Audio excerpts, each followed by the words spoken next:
All right, well, if you're ready, I'm going to do the intro and get rolling. I'm ready. Let's do it. All right. Hey, everybody, thanks for tuning in. In this episode, we have Ian Fee. He is the author of Wild Ride to Sobriety. This book can be found on Amazon, so make sure you check the links and go purchase a copy of the book. It came out November of 2024. So go and buy the book. Ian's coming on the show today to discuss his sobriety and obviously kind of the depths that his alcoholism and his addictions took him to. And then ultimately, we're going to transition into the recovery portion of it. So, Ian, I appreciate you being here. Man, I can't thank you enough for having me and spreading the good cause of sobriety out in the world. Yeah, absolutely. You're in Seattle, Washington, huh? Yes, sir. Yes, sir. We couldn't be further apart. Coast to coast, baby. Yeah, no, that's good.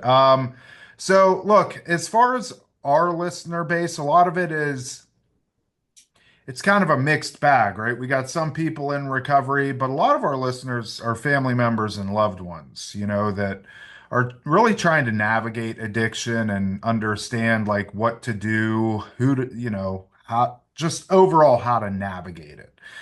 So as this conversation kind of, evolves, just think of that too. Like, okay, if I'm a family member listening to this, what type of message do I want them to hear?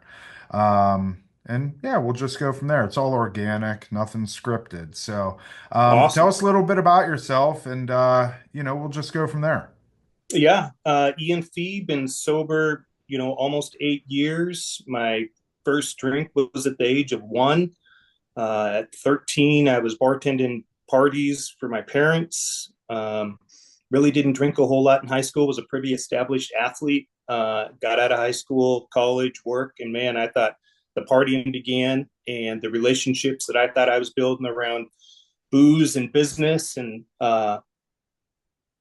built a pretty good business, sold it in 2016.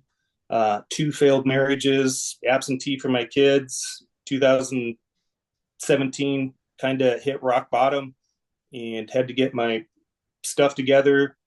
Went to a pretty intense rehab. Um, and yeah, it's been a wild journey and a lot of forgiveness and a lot of new routines and habits for sure. I gotta ask, you had your first beer at one. How does that happen? Was it like in a bottle? Yeah, yeah, it was actually a banquet of beers. It was a Coors in Bellingham, Washington.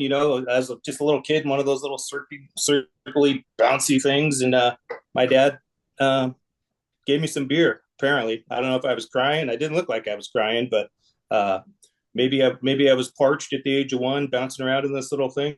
But yeah, that was my first time alcohol hit my lips, and I got a great picture of it. I put it in my book just because it's like, you know, and back in that generation, in the 70s, you had no seatbelts, kids are bouncing around the car, smoking with the windows rolled up. So probably having a sip of beer at the age of one was pretty Yeah. acceptable back then. Yeah, not a huge deal, right? So it sounds like alcohol was kind of a part of your life up until you got sober. Absolutely. Yeah, my parents were, I would call them social alcoholics. Um, Everything evolved around alcohol. Parties at the house, alcohol was there. Meeting people, alcohol was there. So I was that domestication of being brought up with alcohol was again started at birth for me, and it was a big chain to break because it was just so socially acceptable in my world, my family, Yeah, the social acceptability of it is something I think a lot of people have issues with because, alcohol is absolutely everywhere. You can get it absolutely everywhere. And it's just like the thing to do. There's nothing wrong with it. But when it comes to heroin and fentanyl and crystal meth and all these things, it's like, well, that's not socially acceptable, so I'm not going to do that. But they're one and the same. They're all utilized for the same reason. for sure. I mean, in the end, when you reach the point of alcoholism and stuff like that, right? We're using it to mask unwanted feelings and just to become somebody that we're not. The same reason somebody would decide to inject heroin into their veins, you know? I mean, it's we're so yeah, I mean the social acceptability of it is something that I think will always be a problem. And now, and you're in Seattle, Washington, and I know they're pretty forgiving when it comes to any sort of drug use and stuff like that. You know, Yeah, we where do you? borderline encourage it and give them needles and Yeah, pat them on the yeah. back and lift them back up. And yeah, it is absolutely crazy. It boggles my mind. I don't understand, and you know, obviously we'll steer away from the political side of it, but I just don't see how in the right mind somebody could encourage that. My wife and I went to California back in 2018. My son would have been 2 and my daughter was just newly born. And I had never been to California before. I went out there to do some work and we decided to take a trip to San Francisco. And I had heard about San Francisco and kind of like, you know, it's a nice city. You should definitely go check it out. So we did. And, you know, of course, do the obligatory go down to Fisherman's Wharf, see all the seals, and then go see Alcatraz and stuff like that. But then we go to um, some street where it's very popular for shopping, right? It would be like the Worth Avenue of Palm Beach. So we're walking along the street and there's an empty lot. Like you got a building here and a building here and an empty lot here. And it, almost as if they knocked the building down. It was filled with needles. Like it's Wow. just where people just chucked their needles. And there was no fence, no nothing. My kid could have just ran in there and I took a picture of it and I can't I've wanted to find it, but I can't. I don't know what happened to it, but I don't know. It's just the promotion, and that's exactly what it is. It's almost it's promoting it, and I just don't understand it. I really don't. Right. So, you went through college, and you know things seem to be. When did the wheels start falling off for you? Well, all these red flags were going off, right? I was building my business, I was entertaining, martini lunches that would turn into, wine dinners, rinse and repeat 4 or 5 days a week. And some conventions, people, would be sitting in a hot tub in Vegas and then have to go get suited up for the show or whatever. And I'm the guy that's like, hey, another round, another bucket of beers. Hold on, we got plenty of time. I mean, we can get dressed. We get come on, Yeah. let's go. I was that guy. And a couple of people like, hey man, you should slow down a little. So I had a lot of that. And then just not, I'd be out for dinner with the clients after having martini lunches. And then I would call the wife at the time and be like, hey, I'm bringing 6 people over, fire up the grill. I'll grab some steaks and a case of wine. And the party would go on till, 1, 2 in the morning on a Tuesday. So I wore down that relationship pretty heavy. She was a trooper for a long time. Um, and there were definitely signs at home, and I was also the dad, I thought I was the great dad. I had the RV, kids playing baseball, softball, it was a bar on wheels for me because I'd make sure everybody in the stands had a red solo cup or a coffee cup filled with red beer or Bloody Mary, and more worried about everybody in the stands than I was my kids playing on the field. So I was present, but I absolutely wasn't present. And there's a big difference. So Wow. that's when the wheels started to kind of come off. Got nudged, encouraged to go to rehab in October of 2017. And I went in there, thinking that I'm going to go in there for my kids, my business, my wife at the time. And then something, the good Lord touched me on the shoulder on that third day and was like, hey, man, if you're not right, there ain't anything going to be right in your life. So you need to get your shit together before anything else in your life will be good. If you're not right, nothing will be right. Um, and then after rehab, got served papers, which was, a big pivotal point for me. I could go back and go, man, this sucks. I've been trying to be better, but it was too far gone. So I was a pivotal point of like, man, I'm just going to stay on this path of keeping myself right, going to make sure my kids are right. I'm going to get through this. And I had a really good circle of people that helped me. Um, so yeah, that was the rock bottom, coming out of, into rehab, out of rehab, which was pretty intense. It wasn't I couldn't be gone for 30, 40 days at a Betty Ford or one of those clinics. So I went to a 10-day, and it was aversion therapy where they actually induce vomiting, and you swish booze around in your mouth and you violently vomit, and it makes you not want to have booze. And to this day, 8 years later, my mouth waters sometimes being in a bar when, a fireball shot rolls by. So my aversion is so high still on alcohol. It's crazy that how well that aversion therapy worked. That's interesting. What's it called? Aversion? Aversion, yeah. It was a company called Schick Shadle, and there was only two really. It was founded in Seattle, and then they had another one in Florida, for a few years, and then I'm sure it got closed for especially in Washington for being inhumane, even though it was so effective. And you had nurses, and it was very, very well done, and you were looked after very, very well and monitored Wow. every 10 minutes. That's interesting. I've never met somebody that's gone through that and it be effective. Yeah, they had their success rate was like 72%. It was crazy, how successful it was, because really, there's you're there 10 days, you do pretty intense, therapy. There's group therapies. It was kind of around the book, the four agreements. Oh, Um, okay.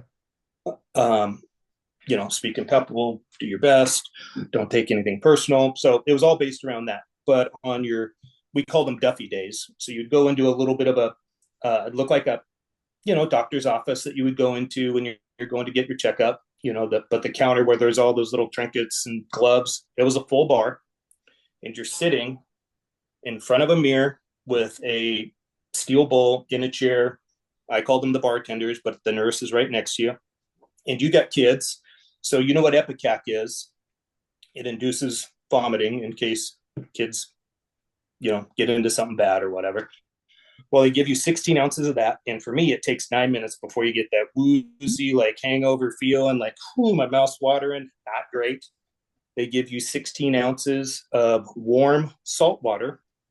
And then you're really not feeling good. And then here's the best part. She starts pouring shots: vodka, whiskey, rum, red wine, Coors Light, Bailey's, Fireball. That doesn't matter. Start with one, swish it around in your mouth, spit it out. Two, swish it around, spit it out. By this time, you can barely keep anything in your mouth. And they try to get you to 18 shots. And that takes about, you're probably in there 30 plus minutes, 45 with the nurse pouring shots and spitting them out. And then they take you back to your room to kind of clean you out, and because you're not going to feel good for a while. And they put you in your room, no electronics, no nothing. They come in every 10 minutes, check your blood pressure, check on you while you're just, purging everything out of your system. And I remember specifically, there was a clock always above me. I'd be like, man, it's an hour and a half. I'm turning the corner, man. I'm starting to feel better. And sure shit, the nurse rolls in with another 16 ounces of Epicac and salt water and keeps you going for another hour and a half. So it was intense. And then on your off day, they sedate you to get you into your subconscious. And you have obviously you got your sedation nurse, anesthesiologist. My counselor was in there with a computer, and they would ask you random questions in your sedation state, like, who was an influence of booze? Where was your favorite place to drink? Where do you think drinking started for you? Who do you think are bad influences for you? Who do you think are good? Just random questions, about 24. And then after it takes you, and once you're out of the sedation, man, you're like on top of the world. So they put you in your room for a half hour to kind of like calm you down. And then you go see your therapist and review these questions. And you're like, I said what to this question? Like, you don't even know what they asked you. Like, it was absolutely crazy to really dive into your subconscious to see like, hey, where are these bad habits? Where did it start? Where did the domestication bring you into addiction? So yeah, it was intense, and that was 10 days. So you do a Duffy day, where you violently vomit, sedation day, lots of therapy, and you do that back and forth for 5 days, 10 days. You're ready to hit the world clean and free. Wow. So are these things still available or no? No, unfortunately, and UW was doing a study when I was there on the neurological pathways that aversion there. It's like touching a stove. You're not going to go touch a Right. hot stove. We learned that very quickly as a kid. Once or twice, Sure. you and we still do it today. If you go to these nice steak places and the plate comes out at 700 degrees and they like, hey, don't touch that, but you want to move it a little farther forward, and we still touch it and it's hot, right? Um, that's aversion therapy in a nutshell, man. It's just you don't want it. Was that But there, something, was that covered under insurance or did you have to pay out of pocket for that? um, my insurance, I had to pay a little out of pocket, but most insurance companies covered a good portion of it for sure. Wow. Yeah, Sounds pretty if effective. you Google it, it was called Schick Shadle. Um, Okay. yeah, and if you read about it, you'd be like, "Wow, that's pretty interesting. Why isn't it around anymore?" But obviously, Yeah, this state, they, you know, you pet a cat wrong, it's going to be a problem. I know. You don't know. Yeah, Yeah, we're always on our toes, you we're know? always on our toes. Um, so you come out of there. Well, first I wanted to ask you this, your business that you said you sold it in when? 2016? 2016, yeah, at the What peak was of it? what was my business. Yeah, what'd you do? I was in the automotive finance and insurance business. I had Okay. a pretty good size agency up here in the Seattle market. Company that bought me, I still work for today, which is awesome. Oh, that's Um, good. yeah. Um, and it was just one of those, I also hit pretty bad depression. Like, I'll never forget, I was in Vegas partying with my guys. I saw this money in a bank account and I, woo, but the next day was like, wow, it's over. What's next? Like, I had a pretty, all this money in the bank and cars and the houses. And it was like depression hit pretty fast of like, uh, wow, now what do I do? Um, so that was a tough part to really re-find a purpose in life.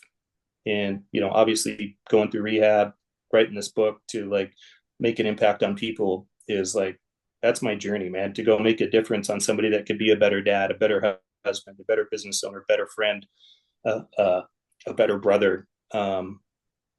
If I can do it, and I lost 80 pounds, 82 pounds today, because I was a large Marge back in the day. I'll send you the book. You'll get a chuckle because there's some pictures in there for sure that people really appreciate to see the journey that I write about. There's a picture in there of me, my dad give me a drink at one. There's me being absolutely large Marge in Vegas. Show you a picture here. It's pretty amazing and resilient how what your body can we put it through. Don't know if you can see that. Wow. Yeah. That was Yep. me in Vegas. Holding Yeah, a beer. of course. Yeah, you have to. So I want to go back to so you sold the company in 2016. You get a large sum of money, everything, I like what you said there. The money hits the bank account, we're on cloud nine, and then the next day it's kind of like, okay, now what? And you lacked a purpose. How, like, did that drive you into drinking more? Like, I'm like, assuming there was a year gap there. I'm assuming you sold your Yep. company in 2016, you got sober in 2017, so let's assume a year. What did that year look like? I mean, you were still married? Yep. And Um, all that was April of 16. I sold. Rehab was October of 17. So yeah, about a year. Yeah, I would say I drank to drown my depression. Uh, mm, so I'm not sure I could drink more because I was always the guy that was the life of the party. If like everybody's ready to wind down, I'm like, oh no, we're going another round. Let's go. We're gonna go here. We're gonna go there. We're coming to my house to party, sit in the hot tub. I was the leader of the pack. I was the I was that yeah. guy. Everybody wanted to be around Ian Yeah. until Um, they didn't. well, it's you find out real quick who your. I think my next book I'll write about your core four. Your circle is how important that is, and how big my circle was when I was this party animal, drinking and entertaining, and I had fun. A lot of this at my house, or going out buying shots, and then you find out real quick today my circle is maybe six people that are like my ride or dies, that are Yeah. that were amazing people and support mechanisms, and my best friends in the whole wide world that have been on this journey with me. So you find out real quick how big the circle is of 20, 30 people that, yeah, hey, let's be around Ian, and then when shit hits the fan, they're like, where all these people go? Right. Yeah. Yeah. I mean, that's the truth. I I'm the same way. I got the same people that I spend time with, and that's about it. So when you got sober 2017 and then your wife hit you with divorce papers, normally it goes the opposite. They hit you with divorce papers and then people get sober, but your wife, did the opposite. That could have been and you touched on this, a pivotal moment for you. Yeah, it was too far gone by then. All the red flags, Yeah. ignoring it. And it was too far gone to save. As much as in my head, I'd be like, hey, I'd like to, and I came out of there like, man, I'm still gonna try. But it was like, yeah, it's pretty far gone. And And how unrecoverable. old were your kids at this point? 2017, they're 20. So what was that? 3 years, 8 years. My olders were in college. My boy was probably 21, my daughter 19, and then we had a little one. It's probably 7. Yeah. And how's your Uh, relationship with them now? Phenomenal. Never been better. My relationship with my ex is great because we still co-parent very, very well. Took a little bit, a lot of healing, a lot of internal forgiveness of myself. But my relationships with them have probably never been better. Right. My relationship with my kids are phenomenal. I actually had them write a letter of like, what was your experience, your dad drinking, and those letters are in my book. It's pretty tearful actually to read to this day. But how strong and resilient, you know, you can be. And when people actually see that you put in a change and a commitment and a lifestyle, uh, I think they appreciate that a lot. And then when you can own your shit, which I own 100% of it, and I'm accountable for it. Yeah, I think people really, really can appreciate the rawness of that. To where some people they don't, they still point a finger pretty aggressively that it wasn't their fault. You got to kind of really look in the mirror and go, hey, I gotta forgive myself. I gotta believe in my current self, and I gotta create my future self, and kind of live and breathe by that. Yeah. Well, that's amazing. I mean, it's what happens when we get sober a lot of times, especially when kids are involved. It's one of those, I get, and maybe you can chime in on this from people that don't understand. They're like, "Oh my gosh, what? You have kids, you have this, you have that. Why are you doing this? Like, just stop." And it's like, kids aren't going to get somebody sober. They Right? just won't. I mean, alcohol for me personally, and I didn't have kids when I got sober, but there wasn't anything coming between me and alcohol. Point blank, period. Health issues, careers, all that stuff. Kids, I can only imagine and live through other people's experiences. Kids don't get people sober most of the time. Sometimes it can happen. What do you got on that? Yeah, I was 80 pounds overweight. I was on blood pressure, cholesterol, and bipolar medicine. Uh, because my kids didn't know, am I getting happy dad, sad dad? Um, what was coming in the door? And so all these things, and when you party at midnight, and then it sounds great to go get 22 tacos at taco time, right? That's so not healthy. Uh, it's just abuse. I absolutely abused my body, and so much to I was out partying with a friend of mine out for lunch actually in Bellevue, Washington, and I was peeing blood a little bit. Uh, we're 4 martinis deep, and I tell him, and he's like, just drink through it. It's fine. Right? Because alcohol was so important. I'd be like, hey, my body was clearly telling me something. So I had to go get an exam, and they're like, related to your bladder was like your eyes being bloodshot. That's what I was doing to my bladder. Um, so I was just absolutely abusing my body. So yeah, like booze was a priority for me. It was a priority over my kids' baseball games. I'd come in late sometimes because I was sitting at a bar. That was more important. Booze Yeah. was more important, you know. And I could justify it as like, hey, I was building relationships and taking care of clients, but really, it was probably booze that was driving that. Um, and nothing good out of nothing that I can. People ask me all the time, anything good come out of it? No, nothing good came out of me drinking. Nothing. Right. Bad decisions. There would be so many. The best freeing part is like no regrets, right? I remember like looking at my phone the next day and be like, oh no, did I text that? Or people would be like, hey, you know what you said to uh, Dave's wife last night? I'm like, no, but I hope it was funny. Be like, people thought it was funny, but it was probably kind of super rude and vulgar, which I was that way with my ex, like thinking it's funny and it ain't funny. So then you have to go and be like, hey, I am so sorry. I didn't mean to say that.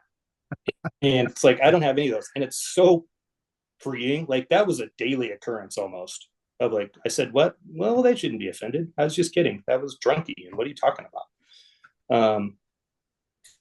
So yeah, I had to forgive Yeah. myself for a lot of those.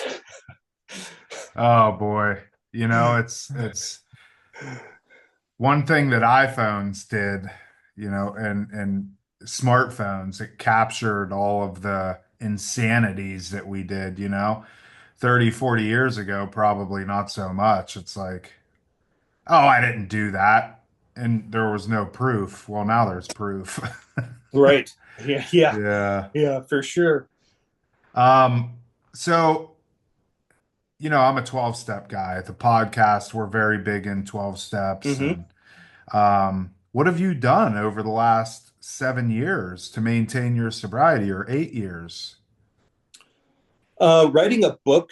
Um, I've always kind of had that desire. But coming right out of rehab, I had such a small circle that, fitness became a big deal. I lost 13 pounds in 10 days in rehab because I was so fat, swollen, and bloated and inflamed. Yeah. And I was like, wow. So then I kind of got on this health kick, you know, working out 5, 6 days a week, um, into cold plunging, into red light therapy. Like health, wellness, and longevity is like my jam now. And it's taken time, right? To go Yeah. cold plunge for 3 minutes. You're not doing that out of the gate unless whatever, you're some animal. It would be 15 seconds in a cold shower and be like, this is miserable. And build up Hmm. and build it up, the mental discipline of it. So I really focused on health, eating better. Um, I've never been to AA or 12 step. Um, I'd be, I should probably go to one to get educated on it, or see if I can go make an impact on somebody. Um, but I had such a good core of people around me. Um, some didn't drink. One in rehab, the similar one that I did in my closest circle. A couple of my best friends, they still drink. I think they've drastically slowed down, seeing the lifestyle changes that I've done. Yeah. Um, so it was really important. The key for me was I had those people around me for sure to help me. It's interesting because we're always, you know, always beating the 12 step drum. And it's kind of cool to have somebody on that hasn't done it, and in fact has never even been to an AA meeting, because we also say that AA doesn't have a monopoly on sobriety. It doesn't. There's plenty of people out there that have stopped drinking, by way of all sorts of different methods. And for you, health and fitness and overall, just wellness is good. Now, but here's what I would say, because I've ran into this situation with people. They make, and I'm not saying this at you at all. I've met people that they turn into gym rats, right? And something happens. It compromises them, maybe in the short term or maybe in the long term. Maybe something health related comes up to where now you can't do the things that you want to do. You can't go to the gym 5, 6 days a week. You can't, you know, cold plunge or whatever, fill in the blank. What Right. is it that you fall back to? And maybe it's not so much that you're going to drink, but you know, one of the things about 12 step is it is you know, it's spiritual, right? It's spiritual in nature. And we develop this understanding that no matter what the situation is, no matter what hand of cards we're dealt, we can always rely on our higher power, whatever that is for you. Um, and so when I meet people that have gotten sober by way of more external stuff, it's always interesting to me. And look, it's phenomenal. It's great. And do it, you know. But then I'm like, but what happens if those things go away for whatever reason? I mean, look at COVID. Right. For I mean, sure. my phone was blowing up off the hook from people relapsing left and right through COVID. And, not because they couldn't go to the gym, but because, meetings weren't available, all sorts of reasons.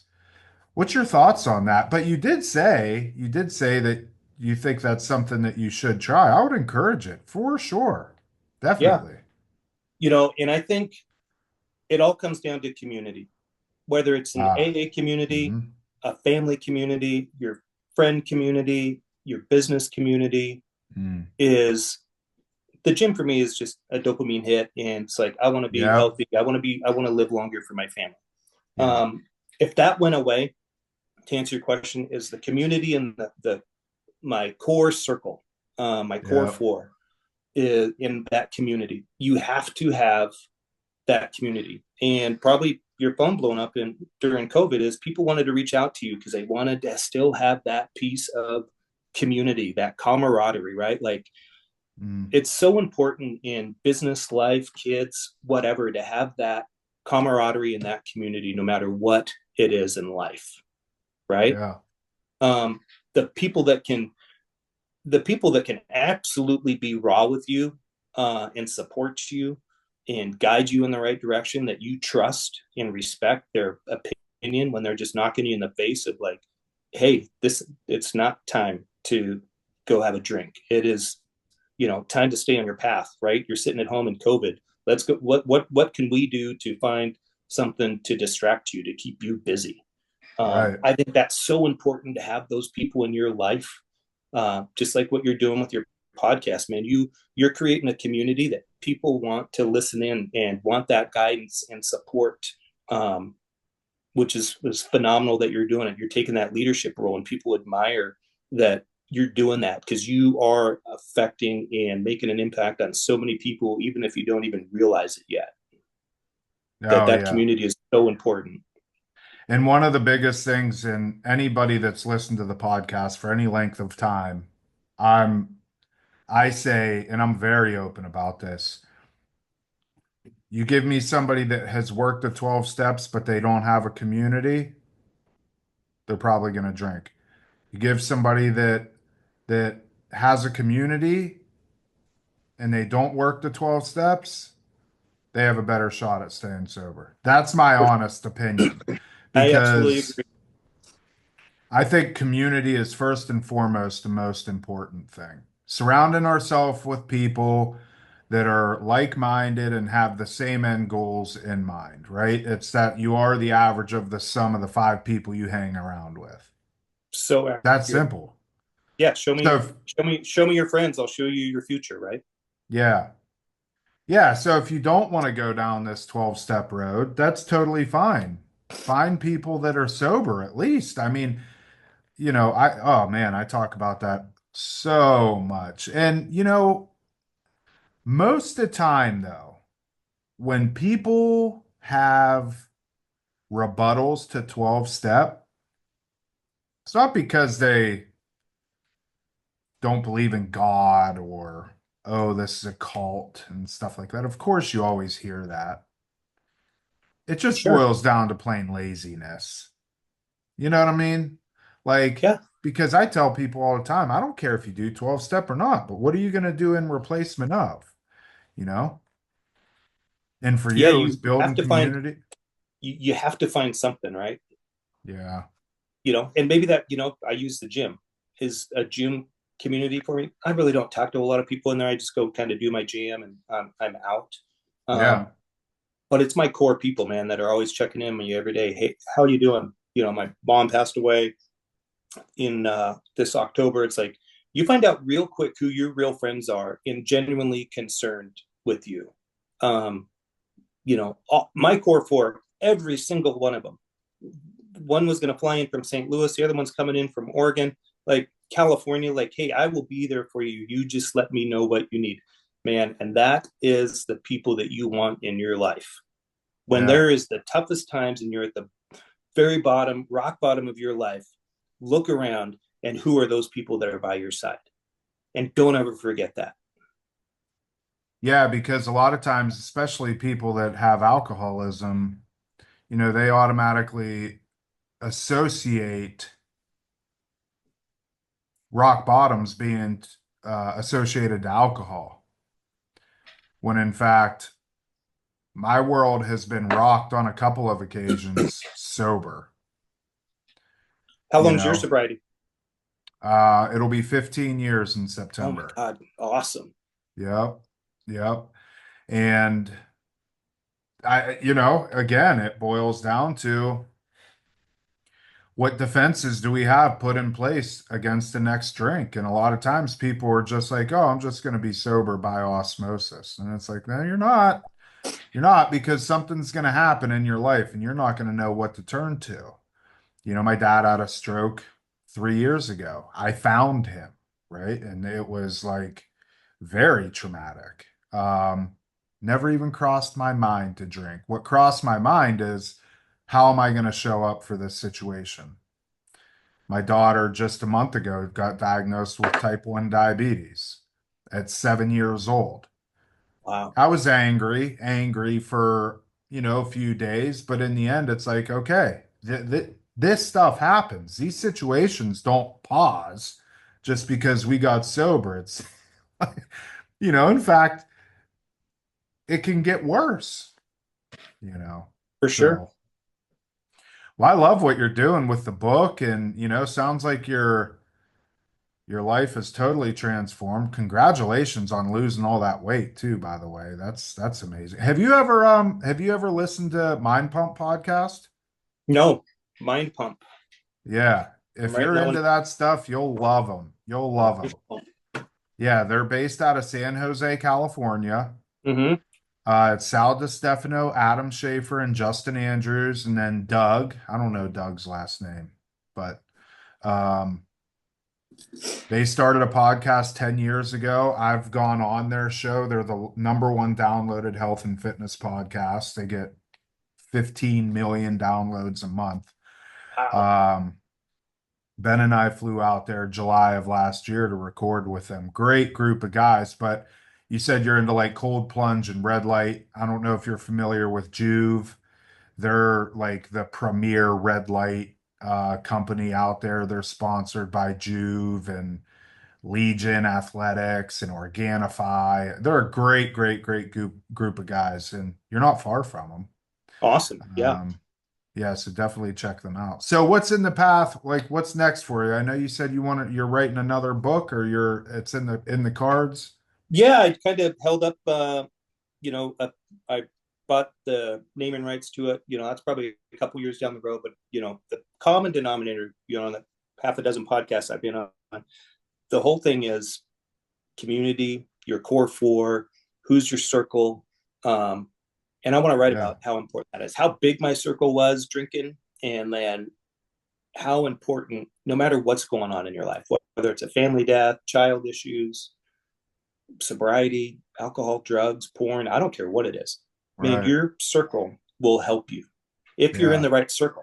I had Yes. my, I had a, I had a book launch a couple months ago, and um, somebody asked me because there was an open mic. And it happened to be one of my son's friends. Be like, "Hey, super sober curious," and he's like, "What's the one thing you could recommend for me to do?" And I know this kid well, and I go, "You've got to get out of your circle because Yeah. your circle is gaming, weed, drinking. There is nothing good in the circle. You want to quit? I know you're super sober curious. Get out of that circle. It's going to be so uncomfortable to get out of that circle and find a new one. But until you do, your life won't change. Your circle is dragging and holding you back in life and all the cool things that you have dreams and ambitions to do. Your circle is holding you back. And he's Right. just in the wrong circle. Yeah. I So couldn't how agree with important you that. more.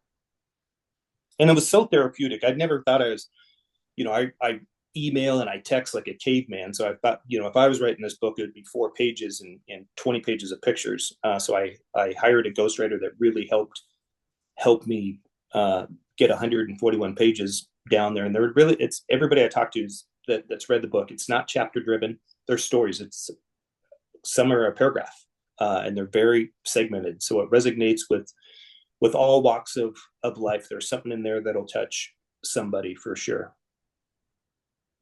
Well, that's And great. Yeah. Go ahead. to this day, like journaling's a new thing for me that I started about a year ago. And I write a little bit, and could be a couple paragraphs. Could be a full page sometimes of how therapeutic journaling is for me in the morning. Of just like my gratitude, what I'm super grateful for, my kids, super blessed, job, gal, and what's going on, what are my goals, dreams, and ambitions, and I write those down every day, man. It's so, and I'm like an 85-year-old man writing in a journal. I was like, who would have thought that? Yeah, I know. It's cool though, the way that we develop as we are more sober and, all that stuff. It's just, that's what sobriety is all about, right? It's not, hey, I just don't drink and drug anymore. A lot of people can do that. It's like, what are you going to do with your life now that that is out of it, So Right. that's really cool. So where can people find you? Where can they find the book? You can find the book Wild Ride to Sobriety on Amazon. You can find me at Ian Fee on Instagram, LinkedIn, TikTok, Facebook.